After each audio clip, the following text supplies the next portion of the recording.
যারা বিছানায় বসে খায় তাদের ঘরে এই ৬ ধরনের সমস্যা লেগেই থাকে। আজকে এমন একটা গুরুত্বপূর্ণ বিষয় নিয়ে কথা বলবো, যেটা আমরা বেশিরভাগ মানুষই করি কিন্তু বুঝতেই পারি না।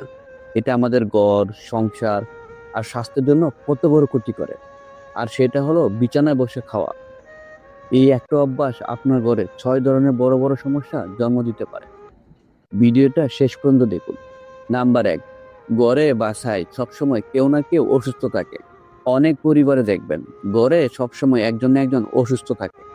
কারো ঠান্ডা, কারো মাথা ব্যথা, কারো শরীর ব্যথা, দুর্বলতা, যেন অসুখ লেগেই আছে।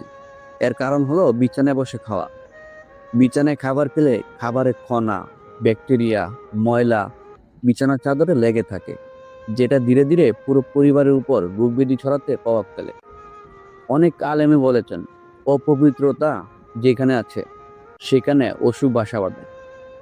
তাই বিছানা কখনো খাবারের জায়গা নয়। নাম্বার ২, ঘরে টাকা পয়সা বরকত থাকে না।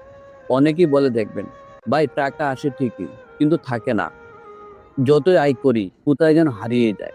অনেক সময় এর কারণ আমাদের নিজেদের কিছু ছোট ছোট ভুল অভ্যাস। বিছানায় বসে খাওয়া সেই অভ্যাসগুলোর একটি। বিছানা হলো শোবার জন্য, আর খাবার হলো বরকতের জিনিস। বরকতের জিনিস যদি ভুল জায়গায় ব্যবহার হয় তখন আল্লাহ বরকত কমিয়ে দেন। নাম্বার ৩, স্বামী স্ত্রীর মধ্যে অকারণে ঝগড়া লেগেই থাকে। বিছানায় খাবার খায় এমন অনেক পরিবারের মধ্যে দেখবেন উঠার ঝগড়া হয়, কোনো কারণ ছাড়াই মন খারাপ হয়, সামান্য কথায় বড় ঝামেলা তৈরি হয়। এই ধরনের ঘটনা অহরহ ঘটে চলছে। নাম্বার ৪, অনেক ক্ষেত্রে ধার দেওয়া টাকা আটকে যেতে শুরু করে। অনেকেই দেখবেন অনেক জায়গায় টাকা আটকে যায়, কারো কাছে ধার দেওয়ার পর আর টাকা ফেরত আসছে না। ব্যবসায় টাকা যথাযথ কাজে লাগাতে পারছে না। অনেক সময় ঘরে কিছু বলেই এর কারণ, বিশেষ করে বিছানায় বসে খাওয়ার ফল এর আর্থিক জীবনেও প্রভাব ফেলে। নাম্বার ৫, সংসারে ঋণের পরিমাণ বাড়তে থাকে। বিছানায় বসে খাবার খাওয়ার ফলে ধীরে ধীরে সংসারে ঋণ বাড়তে থাকে।